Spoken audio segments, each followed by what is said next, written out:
Hermanos, qué bendición y realmente qué gran privilegio es poder estar con ustedes en esta noche. La verdad es que uno siente un gozo y un placer y un corazón también agradecido cuando puede visitar una iglesia que durante tantos años ha amado la obra misionera. Y digo agradecimiento porque a pesar de que por la gracia del Señor ya tal vez llevo un poco más de 24 años de haberle conocido, si en esta iglesia no hubiera un palpitar por las misiones, yo y cientos de otras personas más no tuviéramos este privilegio. Y no solamente ahorita tengo un corazón doblemente agradecido, porque no es solamente por el apoyo de don Freddy durante tantos años y la obra que se ha hecho, sino también por ayudarnos luego a empezar también en Ciudad Santa Fe. Y luego, va bien, hasta puedo hablar de un triple agradecimiento, porque ahora estoy viendo otra etapa de esta iglesia amando las misiones. Y yo doy muchas gracias también a Dios por cómo han recibido a René, y a René ha podido compartir con ustedes. Y de verdad, hermano mío, ustedes no saben qué gozo y qué alegría tengo yo en esto. Cuando nosotros teníamos a René en Panamá, tenía síntomas de desnutrición. Ahora usted ve todo lo contrario. René llega a Panamá y lo vamos a buscar en Albrook y no lo reconocemos de los cachetes que tiene. Y yo recuerdo, ahora yo veo a René y yo digo, René va a muy buen ritmo. De aquí a cuarto año me alcanzó, papá. Siga así, no pare. Va bien. Pero no, bueno, ya dejando la broma a un lado, aunque todo lo de la nutrición tampoco era así, más o menos, no tanto, ¿está bien? Pero yo doy gracias al Señor, hermanos, en serio, por cómo lo han recibido, por cómo Él se ha podido sentir en familia. Más bien, en confianza, René en algunos momentos se ha acercado y ha dicho, pastor, gracias por darme la bendición de estar en Costa Rica y gracias por darme la bendición de poder estar en Gravilias. Y yo le decía, bueno, la bendición de estar en Gravilias no tiene que decírmela a mí. Y decía a don William, nadie más te quería. No, son bromas, eso no son bromas. Pero gracias a Dios, hermano, en serio, de verdad. Muchas gracias. Porque ojo, cada una de estas cosas demuestra algo, demuestra su amor a las misiones. Sin embargo, su pastor mencionaba algo muy interesante en cuanto a esto. Bien dice el dicho, no la Biblia, pero dice el dicho, ojos que no ven, corazón que no siente. Y mucho nos puede pasar a algunos de nosotros que llevamos años conociendo el concepto y entendiendo la teoría de las misiones, que algunos podemos olvidar y comprender realmente qué es las misiones. Y yo quiero hablarles hoy acerca de la importancia de poder comprender las misiones. Vamos un momentito al libro de Lucas y vamos al capítulo 24. Lucas, el capítulo 24.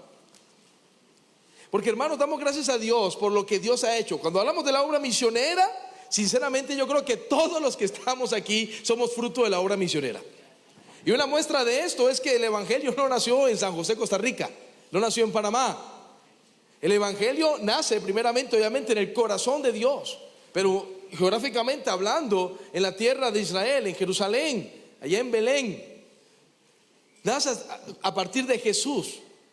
Y gracias al Señor, y no podemos tal vez enumerar toda esta línea genealógica, este árbol genealógico de cada una de las personas que a través de cientos de años han sido fieles a este evangelio, que no solamente conocieron la teoría, sino que comprendieron realmente el mensaje. Este mensaje pudo llegar a nosotros miles de kilómetros después, en otro continente, miles de años después, a través de la fidelidad de ellos.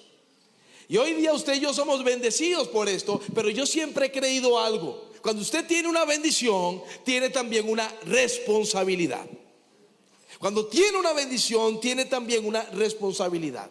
Y es nuestra responsabilidad hoy día, como los hijos de Dios en esta época, miembros de su iglesia y su pueblo en este momento, que usted y yo podamos comprender la misión en la que Él nos ha dejado. Ahora, tal vez uno dirá, pero pastor, yo sé que es misiones. Y sí, cuando hablamos de misiones, y yo si me pusiera a preguntar a cada uno de ustedes, sé que podemos encontrar varios significados, y muchos de ellos muy acertados. Podemos decir que misiones es, y resumirlo en un versículo bíblico, id y predicad el evangelio a toda criatura. Podríamos hablar de que misiones es poder ir y hacer discípulos en todas las naciones. Podemos mencionar que misiones es ir y anunciar las buenas nuevas de salvación al mundo perdido. Si nos volvemos un poquito más técnicos, pudiéramos decir que misiones es asegurarse que cada persona, cada individuo de este planeta pueda escuchar el evangelio de salvación, aunque sea una vez, y establecer iglesias entre aquellos que crean. y así pudiéramos compartir conceptos, cada uno de ellos correctos, de qué son las misiones. Pero mi pregunta para ustedes, hermanos, en esta noche es: ¿lo comprende? No solo lo conoce, no solo lo sabe, lo comprende. Dice la Biblia en Lucas capítulo 24 lo siguiente. Lucas capítulo 24 verso 45. Algo muy interesante, este pasaje, para situarnos un poco en el contexto. Jesús ya resucitó. Jesús llega y se aparece a los discípulos. Los discípulos están viviendo un momento, una época de mucha consternación, porque días atrás o horas atrás ellos estaban totalmente impactados por la muerte de Jesús.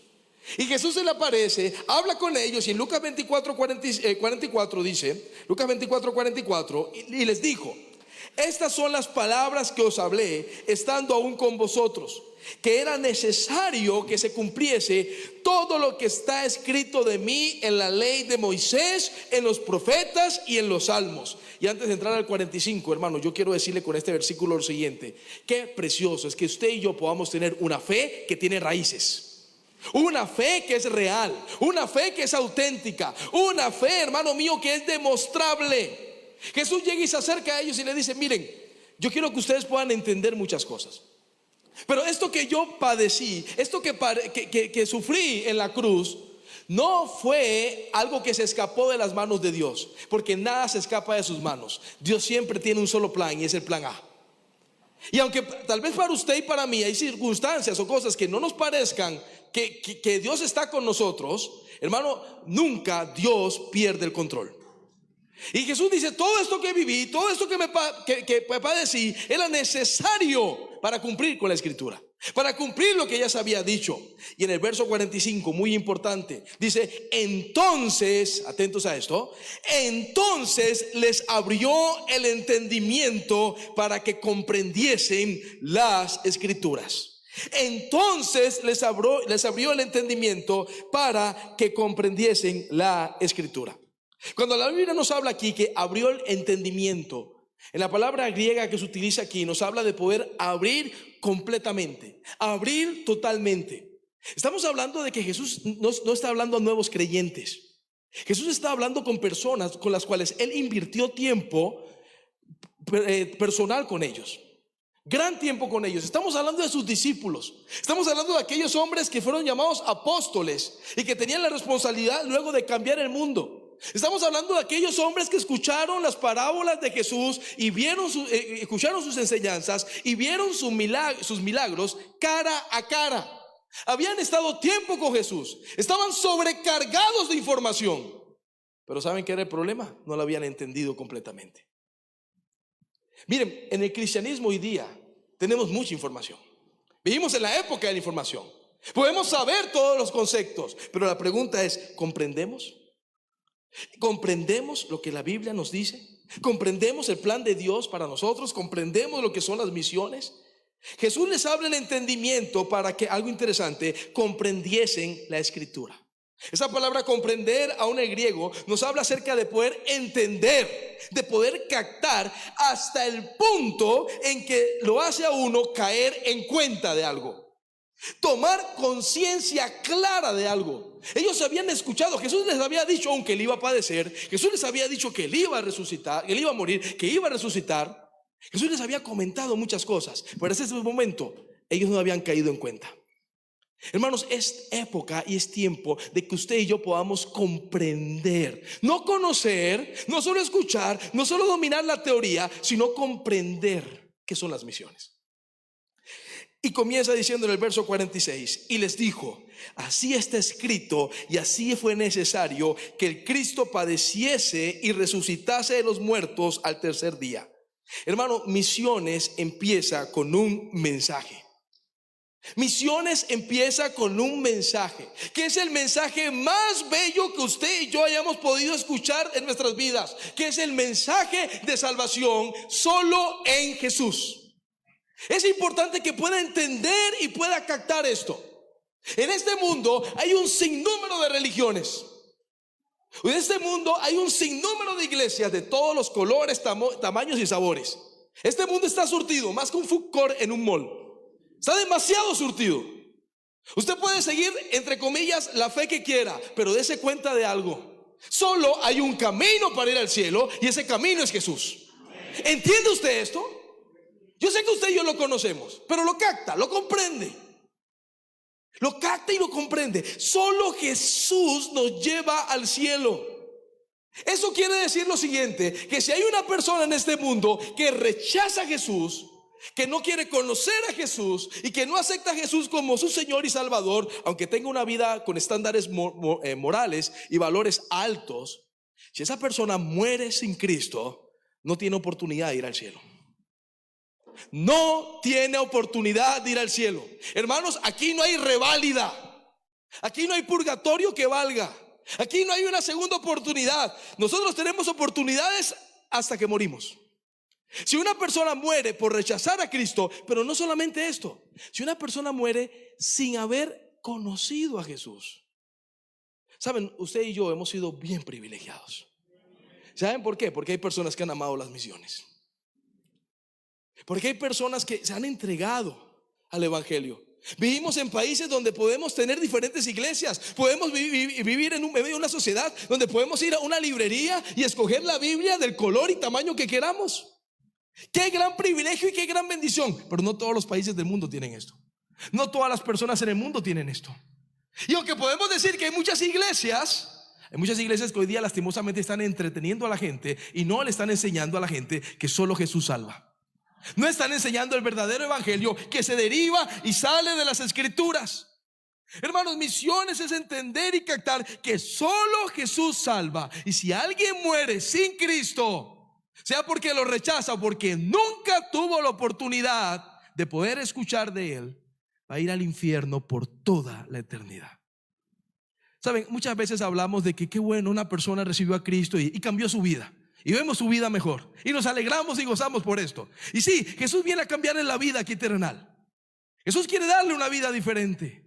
Pero algo que no hemos dimensionado, porque no entendemos todavía, es el cambio eterno que Él produce en nosotros. Hermanos, usted y yo literalmente merecemos el infierno. Literalmente, no le busque vueltas a la página. Nunca ore usted a Dios: Señor, por favor, dame lo que merezco. Si usted una vez escucha que alguien ora así, apártese. ¿Está bien? Usted no sabe lo que puede pasar en ese momento. Váyase. Usted y yo merecemos el infierno. Pero por la gracia de Dios, Él nos ha cambiado. Por la gracia de Dios tenemos esperanza. Y más que esperanza, tenemos la seguridad gloriosa de ir al cielo. Pero ojo, ¿qué con aquellos que no lo han recibido? ¿Qué con aquellas personas que aún usted ama y quiere, familiares, que usted sabe que no son salvos? Que usted ha pasado el tiempo y ha pasado los años y aún usted no se ha atrevido a intentar testificarle. ¿Qué con aquellas personas en otros lugares que no tienen la bendición de tener una iglesia cerca donde congregarse? ¿Qué con aquellos que no tienen a un misionero que pueda predicarles en su idioma la palabra de Dios? Hermano, usted y yo hemos sido bendecidos, pero entiende y comprenda esto: si una persona muere sin Cristo, va al infierno por toda la eternidad. No importa qué tanto usted lo ama. Y entienda esto: el infierno no es un lugar donde hay un tiempo de espera. El infierno no es un lugar donde son arrojados y de un pronto a otro se quemaron y ya desaparecieron. El infierno es un lugar de un sufrimiento eterno, donde ni la más mínima petición será concedida. Si no me cree, usted puede buscar luego en su Biblia Lucas 16, cuando Jesús nos cuenta la historia del rico y Lázaro. Y este hombre pide lo mínimo que una persona puede pedir. Imagínense, ¿alguno de ustedes ha tenido calor en algún momento? ¿En algún momento usted ha tenido sed? Cuando usted tiene sed, ¿qué pide? Aparte de una Coca-Cola. Coca-Cola cero, por cierto. Agua. ¿Y qué pide? ¿Un vasito de la cena del Señor de agua? No, te pide un vaso de agua. Este hombre pidió en el infierno lo mínimo. Le dice a Abraham: por favor, manda a Lázaro que moje la punta de su dedo en agua. La punta de su dedo en agua. Si yo tengo sed, no me dé la punta de su dedo en agua, hermano. Eso es lo mínimo que alguien puede pedir. Y aún lo mínimo no es concedido. Hermanos, el infierno es real. Lo entiende, lo comprende. Y el tema es este: si usted realmente lo conoce, ¿por qué no se esfuerza más para que otras personas puedan buscar de Jesús? Ese es el problema. El problema es que usted y yo dominamos la teoría, pero nos olvidamos de ella. Porque si realmente nosotros comprendiéramos esto, nuestra respuesta a las misiones sería diferente. Nuestra respuesta a Dios en nuestras vidas sería diferente. Misiones contiene un mensaje que es el mensaje más importante de todos, el mensaje de salvación. Un mensaje que dice la Biblia en el verso 47, dice: y que se predicase en su nombre el arrepentimiento y el perdón de pecados, atentos, en todas las naciones, comenzando desde Jerusalén. Misiones tiene un mensaje que transforma no solo la vida terrenal de una persona, sino la vida eterna de una persona. Pero misiones también incluye, digamos, abarca todo el mundo. Una misión que cumplir en todo lugar. Es un alcance global, es inmenso. Y si somos sinceros hoy por hoy, hermanos, hoy por hoy no hemos llegado a todo lugar. Ni siquiera en Costa Rica, ni siquiera en Panamá. Hay muchos más lugares que necesitan a Cristo. Y la pregunta es: ¿qué estamos haciendo si comprendemos esto? Realmente yo sé que lo conoce, yo sé que usted lo ha escuchado, yo sé que usted apoya misiones semanalmente, yo sé que usted ha ido en algún momento, quizás algún viaje misionero, pero comprende la necesidad de no solamente apoyar, sino de dar lo mejor de nosotros para que las personas puedan experimentar no un cambio de vida en la tierra, más que eso, un cambio en su eternidad. Hermanos, hay que comprender las misiones. Ahora, hay un mensaje, y ese mensaje hay que predicarlo en todo el mundo. La pregunta es ¿cómo? La pregunta es ¿cómo? Hay que comprender, hay que entender. A mí me pasó algo muy interesante cuando venía a Costa Rica. Yo llegué el día de ayer. Si usted sigue noticias internacionales, Panamá lleva un mes hecho un caos prácticamente. Cierres por todo lugar. Yo para llegar aquí acá a Costa Rica tuve que ir por aire, por tierra. Lo único que me faltó fue ir por mar. Pero pudimos llegar, gracias a Dios. Pero me llama la atención que cuando llegamos aquí en la tarde, de un pronto a otro llegan algunos hermanos de la iglesia y me escriben: pastor, llegó a Costa Rica, sí, qué bueno, y va a ver el juego. Y yo: ¿el qué? ¿El juego? Ajá, ¿quién juega? No, pastor, juega Panamá. ¿En serio juega Panamá? Ajá, ¿y qué jugamos? Fútbol. Jugamos fútbol. ¿Contra quién? Contra Costa Rica. Contra Costa Rica, qué bueno. ¿Y dónde jugamos? Dice: no, allá en Costa Rica, en el Ricardo Saprissa. ¿En serio? Ok, no. ¿A qué hora es? A las 10. ¿Y qué jugamos? Eliminatoria, amistoso, ¿qué? No, pastor, algo, yo creo que era algo para ir a la Copa América. Y yo: bueno, ok, está bien. ¿Y qué? ¿El que gana qué pasa? No, hay un partido de vuelta. Ok, está bien. Y ¿saben? Yo en el momento me sentí un poquito mal, porque a mí toda la vida me ha gustado el fútbol. Pero le soy sincero, yo estaba total y absolutamente despistado. Yo estaba perdido. Luego ya me enteré cuánto quedó el partido. Vamos a dejarlo hasta ahí, ¿está bien? Ya vamos a dejarlo hasta ahí. Vamos a cambiar el tema. Ahora, ¿por qué con todo esto, pastor? ¿Saben? Miren, a mí la verdad es que en el momento me dio un poquito de pena estar despistado en esto. Pero después dije: ¿sabe qué? ¿Y a mí qué? ¿Y a mí qué? Yo estaba enfocado en otras cosas. Pero ¿saben qué triste? Hay muchas personas que están así en iglesia. Están despistados en iglesia. Llega ahí una semana cumbre. Cumbre, ¿eso qué es? Llega ahí una actividad de tal cosa. ¿Y qué pasó? Hay gente que está despistada de las cosas de Dios. Va a llegar el domingo, el momento de hacer la ofrenda, la promesa para apoyar cada uno de estos proyectos, el seminario, campamento, misiones. Y hay muchos que van a estar despistados ese día. ¿Y esto para qué es?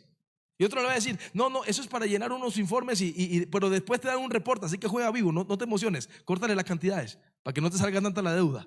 Ok, muchas gracias, muy amable. Ahora, hay gente que va a estar despistada en esto. Y hay gente que está despistada de la obra de Dios. Esa gente que está despistada no está comprendiendo la Escritura. No ha comprendido lo que son las misiones. Hermano mío, comprender las misiones nos lleva a una respuesta. Y ahora la pregunta es: ¿cómo podemos llevar ese mensaje a todo el mundo? ¿Cómo podemos llevar ese mensaje a todo el mundo? Lo primero, hermano mío, podemos llevar ese mensaje a través de una fe inquebrantable. A través de una fe inquebrantable. ¿Por qué podemos llevar este mensaje de esta manera? Miren, cuando Jesús le dice esto a estos discípulos, Él no se lo dice solo en una ocasión. Y el programa de misiones no es un invento de la Iglesia Bíblica Bautista en Gravilias o de la familia Avance. El programa de misiones es un invento que nace del corazón de Dios. Si usted lee Mateo 28, 18 al 20, Marcos 16, 15, Lucas 24, como acabamos de leer, Juan 20, 21 y Hechos 1, 8, fue repetitivo y enfático. Hay una misión que cumplir. Hoy en día se estila mucho en las empresas y aún en las iglesias lo hacemos, de poder tener misión y visión. Y usted puede adornarlo y ponerlo con palabras diferentes y todo lo demás, pero una iglesia realmente bíblica sabe que su misión no es otra que la que Jesús ya nos dio. Puede acomodarlo de otra manera, puede ponerle palabras bonitas, pero la misión está ya dada por Jesús. Ya está dada por Jesús. Ahora, ¿cómo lo hacemos? Una fe inquebrantable. Cuando Jesús le dijo a ellos, hermanos, esta misión estaba humanamente hablando destinada al fracaso. Estas personas no tenían la capacidad humana para hacerlo. No tenían los recursos, no tenían la bendición de tener un compañerismo de iglesias. Ellos no tenían un terreno para construir un templo, no tenían un campamento. Ellos tenían muchos menos herramientas que nosotros. Pero hay algo que fue suficiente para que este movimiento surgiera y creciera e impactara el mundo, y fue la fe que ellos demostraron. Ellos creyeron en Jesús, entregaron sus vidas a Jesús. No solo escucharon su palabra, al comprender ellos las escrituras, eso los llevó a actuar. Tanto así que en Hechos capítulo 4, ve interesante lo que sucede. Hechos capítulo 4, dice la Biblia en el verso 13, que ellos se animaron a predicar. Se animaron a hablarle a otros de Jesús. Se animaron a cumplir la misión con una fe que por nada de este mundo se quebrantó. Hechos 4:13 dice: entonces, viendo el denuedo de Pedro y Juan, y sabiendo que eran hombres sin letra y del vulgo, vea qué interesante esto, se maravillaban y les reconocían que habían estado con Jesús. La gente les escuchaba hablar y se sorprendían. ¿Esto qué es? Pero ellos, la gente reconocía algo: habían estado con Jesús. Y predicar el evangelio en aquella época no fue fácil. El pueblo no lo recibió como una gran bendición. Más bien fueron amenazados. En el mismo capítulo, en el verso 29 dice que a ellos los amenazaron. Y en el verso 29, cuando son amenazados, vean cómo oran ellos. Dice: y ahora, Señor, mira sus amenazas y conceda a tus siervos, vea qué interesante, que con todo de nuevo hablen tu palabra. Ellos son amenazados. Cuando usted y yo somos amenazados, vamos a Dios y ¿qué le pedimos? Señor, danos protección. Señor, cuídanos. Señor, castígales. Es que nadie se está metiendo con un hijo de Dios. Y el que se mete con el hijo de Dios, no sé qué, le pasa un montón de cosas. Hasta canto hay de eso.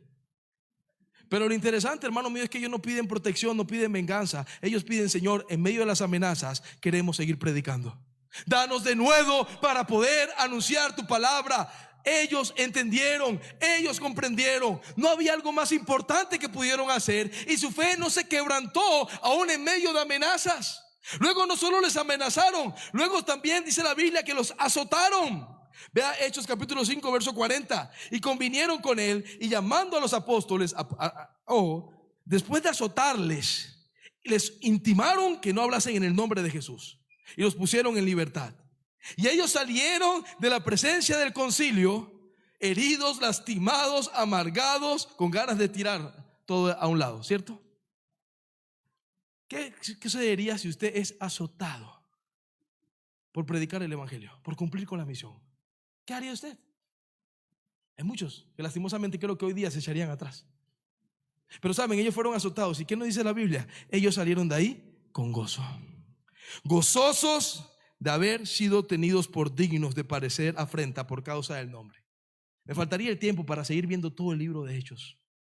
Pero hermanos míos, ellos predicaron el evangelio en medio de amenazas, en medio de azotes, en medio de prisiones, en medio de asesinatos. Aun cuando Esteban fue apedreado, Esteban dice: Señor, no les tomes en cuenta este pecado. Aun cuando cuando Pablo y Silas fueron encarcelados en Filipos, en la cárcel del más adentro, estando en el cepo, a medianoche, en medio de las ratas, alababan y daban gloria a Dios, porque su fe no se quebrantaba por cualquier cosa. Hoy día, hermanos míos, tenemos creyentes que su fe se quebranta por cualquier tontería. Cualquier excusa, cualquier cosa es válida para decir: ya dejo de servir, ya me enfrié. Un hermano en la iglesia me habló mal. Fulano hizo algo y no me gustó que me dijo. El pastor un día me regañó y me habló muy duro. Y hay personas, hermano, porque por cualquier tontería, con todo respeto, amor y cariño, pero dejan de servir a Dios. Con cualquier cosa entregan su ministerio. Con cualquier cosa dejan de amar las misiones. ¿Qué quebranta su fe? Hoy en día hay muchos creyentes que tienen una fe no inquebrantable, una fe frágil. ¿Y por qué tienen una fe frágil? Uno, porque no están conociendo la Escritura. La fe viene por el oír y el oír por la palabra de Dios. Voy con varios versículos de memoria por motivo de tiempo. Romanos 10:17. Recuerda lo que aún, no solamente el conocimiento de la Escritura. Muchos tienen una fe frágil porque tienen el concepto, pero no lo viven. Y no recuerdan lo que la Biblia dice en Santiago 2:10, que la fe sin obras es muerte. Hermano, si usted y yo no vivimos la Escritura, si usted y yo no estamos conociendo la Escritura, ¿cómo esperamos tener una fe inquebrantable? Hermanos, misiones necesita que usted y yo no solo apoyemos las misiones ocasionalmente, no solo demos una ofrenda cada semana, sino necesita un compromiso total de cada uno de nosotros. Aún en medio de las pruebas, aún en medio de las luchas, aún en medio de las dificultades, aún en medio de las peleas, aún en medio de las discusiones entre nosotros, ¿ustedes creen que hay personas que tienen un concepto a veces equivocado de la iglesia? Hay personas que llegan a la iglesia y dicen, bueno, llego a la iglesia y en una iglesia nunca debe haber peleas. Hermano, eso no es bíblico. Las peleas son bíblicas dentro de la iglesia, amén. ¿Qué pasa? ¿No me cree? Hermano, ¿qué pasa? ¿No recuerda cuando Pablo escribió a los filipenses y le decía, ruego a Evodia y a Síntique? Siempre en una iglesia hay una Evodia y una Síntique. ¿Pueden levantar la mano? No, son más. Siempre hay una Evodia y Síntique. Ruego a Evodia y Síntique que sean de un mismo sentir en el Señor.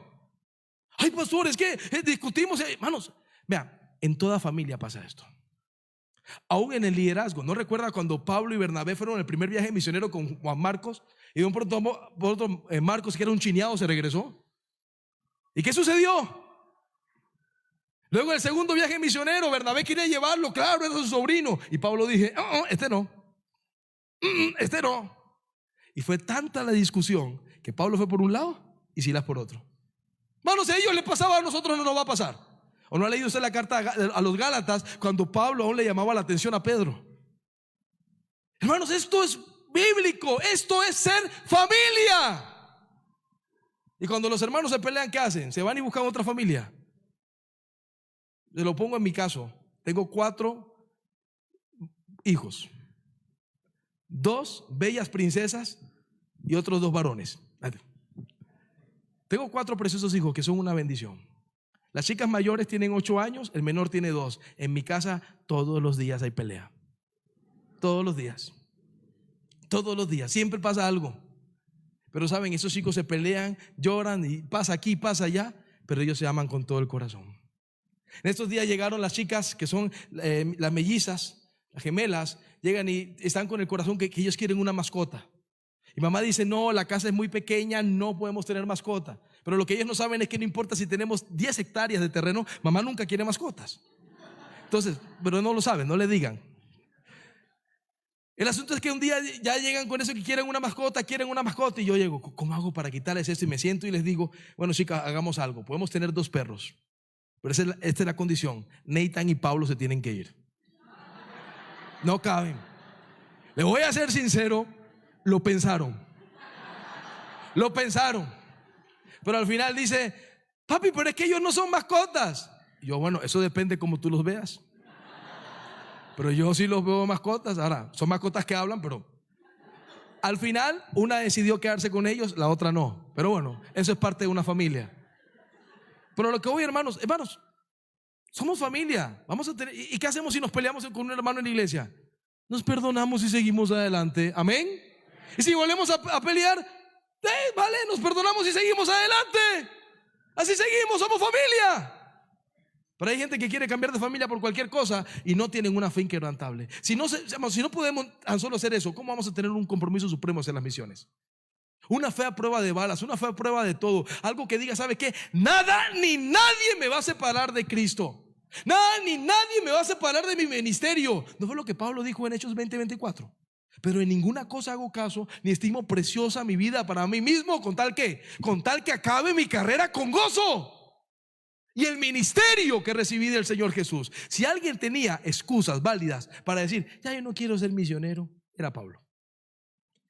Encarcelado injustamente, azotado, el hombre pasó naufragios, un montón de cosas, una enfermedad de los ojos, y no importa las enfermedades, no importa las pruebas, tribulaciones o todo lo que vivió, se mantuvo fiel al final. Misiones requiere una fe inquebrantable. Misiones requiere algo más, rápido, una estrategia ganadora. Una estrategia ganadora. Necesitamos, yo doy gracias a Dios, ¿saben qué? Que Avance tiene una estrategia que a lo largo de los más de 50 años ha ido funcionando. Amén. No es perfecta, pero es ganadora. De alguna manera, pastor, no necesitamos una estrategia. Vamos y predicamos el evangelio. Hermanos, Jesús utilizó una estrategia. Y nosotros tenemos una estrategia para poder crecer, para poder seguir y cumplir el llamado. Tenemos ministerios para que la iglesia crezca. Hermanos, si queremos crecer y queremos cumplir con esta misión que parece una tarea imposible, necesitamos estar comprometidos con la estrategia. ¿Saben algo interesante? Todos hemos escuchado el nombre de Coca-Cola, ¿cierto? ¿Saben que el nombre de Coca-Cola es más conocido en el mundo que el nombre de Jesús? La palabra más conocida del mundo, la has utilizado en todo el mundo, es la palabra ok. Todo el mundo dice ok. Y la segunda palabra más conocida, Coca-Cola. Hace unos años se hizo un estudio, el 94% de personas en el mundo puede reconocer el logo de Coca-Cola y solamente 54% al ver una cruz identifica al cristianismo o a Jesús. Esta empresa, hermano mío, nació el 8 de mayo de 1886 y hoy día disfrutan de más de 2.100 millones de raciones de sus bebidas en 200 países y territorios. Tiene más de 700,000 empleados. Y pudiéramos dar toda una historia de Coca-Cola, pero no es la idea hoy. Lo que digo es que, hermano, ¿cómo llegaron a esto? A través de una estrategia ganadora. Usted ve que Coca-Cola llega, presta o regala neveras a los comercios con su propaganda. Llega y pinta los comercios. Hermanos, ellos se han sentado y ellos han manejado esto como una gran corporación y se han distribuido a lo largo de todo el mundo. ¿Cuál es nuestra estrategia para poder alcanzar y ganar el mundo? Gracias a Dios, en la iglesia tenemos una estrategia. Tenemos los discipulados, tenemos las lecciones, tenemos las clases, tenemos saetas, tenemos dentro del compañerismo un campamento, tenemos un seminario. Hermanos, hay que apoyar la estrategia. Y la estrategia, por la gracia de Dios, ha dado resultados. Tenemos diferentes ministerios y la estrategia va a mejorar, la estrategia va a crecer. Pero necesitamos tener un plan. Tener un plan no es malo. Tener un plan es necesario para potenciar la obra. Cuando Jesús vino en su ministerio, Él tuvo un plan. Y algo muy importante de su plan, si lo buscamos en Marcos, por favor, el Evangelio de Marcos. Disculpen, primero, antes de Marcos, vamos un momento a Mateo. Mateo capítulo 4, Jesús iniciando su ministerio. Dice la Biblia en Mateo capítulo 4, en el verso 17: desde entonces comenzó Jesús a predicar y decir: arrepentíos porque el reino de los cielos se ha acercado.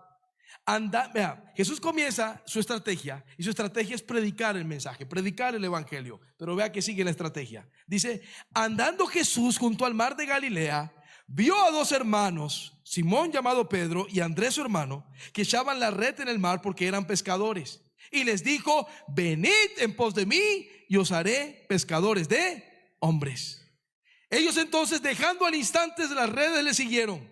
Pasando de allí, vio a otros hermanos, Jacob hijo de Zebedeo y Juan su hermano, en la barca con Zebedeo su padre, que remendaban sus redes, atentos, y los llamó. Y ellos, dejando al instante la barca a su padre, siguieron.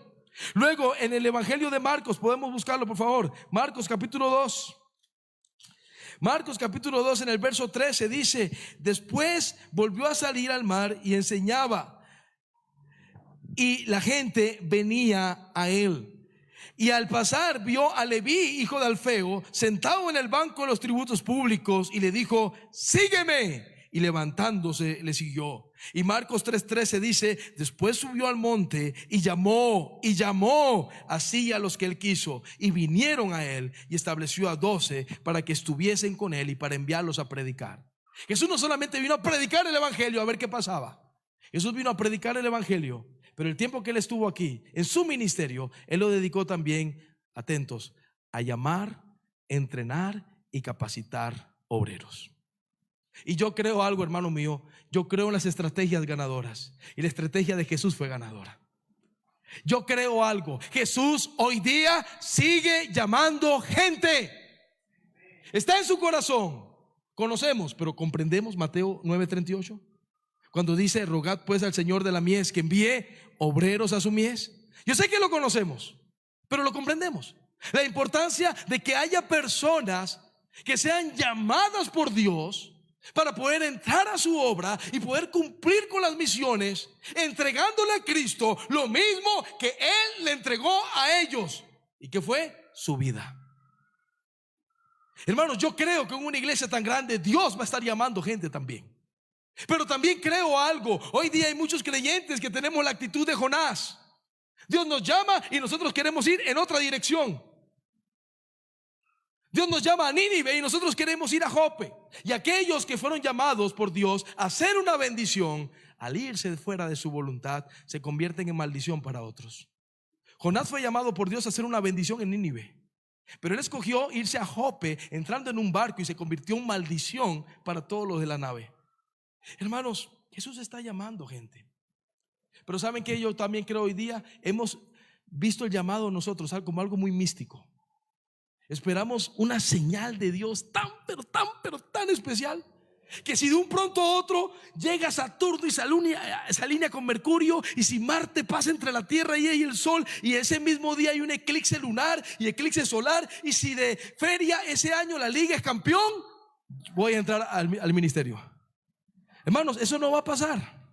No, que la liga sea campeón no, por si acaso, ¿está bien? Ya me gané enemigos, no. Lo que digo es, todo eso, hermanos, no va a pasar. A veces queremos, como que nos ponemos hasta más específicos que Gedeón. Y una vez escuché un misionero decir esto, y yo lo creo: usted no debe esperar un llamado cuando usted tiene un mandato. Usted no debe esperar un llamado cuando usted tiene un mandato. Y más bien creo que todos, si realmente hemos comprendido el mensaje de salvación y hemos comprendido la importancia y la relevancia de las misiones, absolutamente todos debemos de considerar el llamado. No es esperar a decir: Jesús, ¿me quieres a mí? Jesús, alinea todo, y si tú pasa todo esto, yo te sigo. No, es llegar más bien con la actitud del endemoniado gadareno, pero cuando fue redimido, por si acaso, ¿está bien? Aquella actitud cuando él se acerca, y no sé si recuerda el pasaje, pero luego que fue el cambio, el cambio tan grande que Jesús realizó en él, pero tan grande. Vamos a buscarlo en Marcos 5, para que no vea que no le estoy cuenteando. Marcos capítulo 5.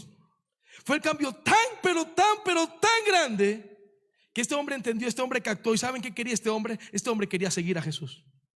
Este hombre quería seguir a Jesús. Dice la Biblia en Marcos 5:18, al entrar él en la barca, hablando de Jesús, el que había estado endemoniado le rogaba que le dejase estar con él. ¿Y qué nos imaginamos nosotros si no supiéramos el resto de la historia que hubiera hecho Jesús? Claro, Jesús le dijo: venga, aquí hay campo para todos. Él le decía: Señor, aquí estoy, Señor, voy contigo, Señor, quiero ser un apóstol, quiero ser un discípulo. Él entendió, él vivió el cambio. Él sabía que otros lo necesitaban. Pero curioso, verso 19, mas Jesús no se lo permitió. ¿Qué? Jesús no se lo permitió, porque Jesús tenía un plan diferente para él. Él fue el que le dijo, a Jesús no se lo permitió, sino que le dijo: vete a tu casa, a los tuyos, y cuéntales cuán grandes cosas el Señor ha hecho contigo y cómo ha tenido misericordia de ti. Hermanos, todos aquí deberíamos considerar, si realmente entendimos el mensaje de salvación, el servir tiempo completo. Todos. Y que más bien, en lugar de que sea Jesús que nos diga: Señor, voy a tal lugar, o vaya a tal lugar, que sea Jesús que nos diga: no, usted quédese aquí, porque aquí necesitamos que usted pueda cumplir un ministerio. Hermanos, Dios está llamando gente. Y si usted ha sido llamado por Dios, no rehúse el llamado. Yo le soy sincero, yo tuve luchas con esto. Ahorita que pude hablar con Carlos en entrevista, para mí esto no fue fácil. Apenas escuché que dijeron que sus padres no la apoyaban o no vienen a la iglesia, no son de la iglesia. Wow, qué lucha. Algunos de ustedes conocen mi testimonio. Mis padres eran budistas. A ellos les costaba solamente aceptar que yo fuera a la iglesia. Y para mí una de las cosas más difíciles fue llegar y decirle: papá, mamá, quiero ir a prepararme para ser un pastor. ¿Qué padre mundano sueña con su hijo para algo así? Decirle: Dios me llamó. Ellos ¿qué van a entender eso? Lo primero que la gente piensa: el pastor te lavó el cerebro. Ahí pasó algo. Y comenzar a escuchar comentarios de la gente: ¡qué desperdicio! No haga eso, no haga lo otro. Aún siempre recuerdo que decía: no, pero es que usted, si es pastor, se va a morir de hambre. Hasta ahí lo dejo. Hermanos, y la gente decía un montón de cosas. Era una batalla. No solo lo que la gente decía, lo que pasaba aquí. Lo que pasaba aquí. Yo al inicio, te soy sincero, yo no quería. Yo tenía mis sueños, tenía mis planes, yo estaba viviendo mi plan. Yo estaba ejecutando el plan al máximo. Yo tenía otra mentalidad, otra vida que yo había soñado para mí. Pero les soy sincero, al día de hoy no me arrepiento ningún momento. Por la gracia de Dios, mis padres hoy día son los que más me apoyan dentro del ministerio. Mis hermanos recibieron a Cristo, mi mamá también, mi papá no, aunque ya ha ido varias veces a la iglesia. Y hermanos, por la gracia de Dios tengo una bella esposa y 4 preciosos y terribles hijos, pero que son una bendición. Ahora, si usted me hubiera dicho el 23 de julio de 1999, al día siguiente vas a ir a una iglesia, vas a recibir a Cristo y eso va a cambiar tu vida, en un futuro vas a ser pastor, ni loco hubiera ido. No era lo que yo quería, yo no hubiera ido. Y tal vez uno dice: pero es que yo no me imagino de pastor. Yo no sé, tengo miedo, tengo temor, Deje que Dios trabaje en su vida. Yo aún le soy sincero, yo no rendí mi vida a ser pastor o misionero. Yo rendí mi vida para que el Señor hiciera con mi vida lo que Él quisiera. Y si Dios quiere que yo sea pastor y misionero, ahí voy a estar. Si Dios quiere que yo me encargue de director de algún ministerio, voy a estar. Señor, aquí está mi vida. Lo que sí llegué a la conclusión es que yo quería, era un sentir de ver personas dentro de la universidad, personas alrededor mío que estaban muriendo, estaban allí alrededor mío y su destino era el infierno. Y yo estaba dando mis dones y mis talentos al mundo cuando había una necesidad enorme a mi alrededor.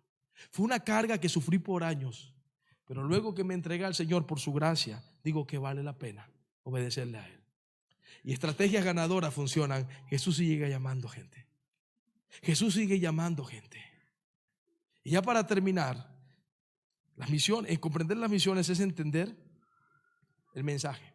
Saber que hay un mensaje que hay que llevar a todo el mundo con una fe inquebrantable, con una estrategia ganadora, pero sobre todo, con el poder de Dios. Porque hermanos, es su obra. A veces uno por lo general dice: uy, el misionero tal está haciendo una gran obra, o fulano Dios lo está usando mucho, y gracias a Dios por lo que Dios hace. Pero realmente nosotros simplemente somos instrumentos de Él para llevar su obra a cabo. Yo lo que más le pido a Dios, en lugar de que me use, es que yo no sea un estorbo, que yo no impida hacer lo que Dios quiere realizar en ese lugar. Pero hermano, debemos hacerlo en su poder. Jesús lo mandó y dijo: pero vea, tienen esta misión, tienen que predicar el evangelio, pero le dice claramente en el verso 49: he aquí, yo enviaré la promesa de mi Padre sobre vosotros, pero quedaos vosotros en la ciudad de Jerusalén hasta que seáis investidos de poder desde lo alto. No es una obra humana, es la obra de Dios. Ahora, mis hermanos, haciendo un resumen de lo que hemos visto el día de hoy, la obra del Señor, las misiones crecen a través de hombres que comprendiendo la Escritura, adquieren una fe inquebrantable y ejecutan una estrategia ganadora en su poder. Repito, la obra del Señor, las misiones crecen a través de hombres que comprendiendo la Escritura comprendiendo la Escritura, adquieren una fe inquebrantable y ejecutan una estrategia ganadora en su poder. Llegará el momento en el que no hablemos más de misiones. Apocalipsis 20, cuando sea el gran juicio del trono blanco, adiós misiones. Ahí todo se acabó. Ahí los que estarán en ese momento, en lugar de ser personas que necesitan el evangelio, estarán en el banquillo de los acusados. A ese día Jesús, en lugar de ser Salvador, será el juez de cada uno de ellos. Ese día no habrá escapatoria, ese día no habrá oportunidades. Ese día, hermano mío, se habrá acabado nuestra misión. Pero hoy no es ese día. Hoy el mundo necesita que usted y yo comprendamos nuestra misión y nos esforcemos al máximo a hacerlo, con una fe inquebrantable, con una estrategia que funcione y en su poder. Hermanos, ¿estamos listos? Comprendamos y ejecutemos lo que Dios quiere que hagamos. Vamos a orar. Cada inclinado, cerrado, vamos a orar.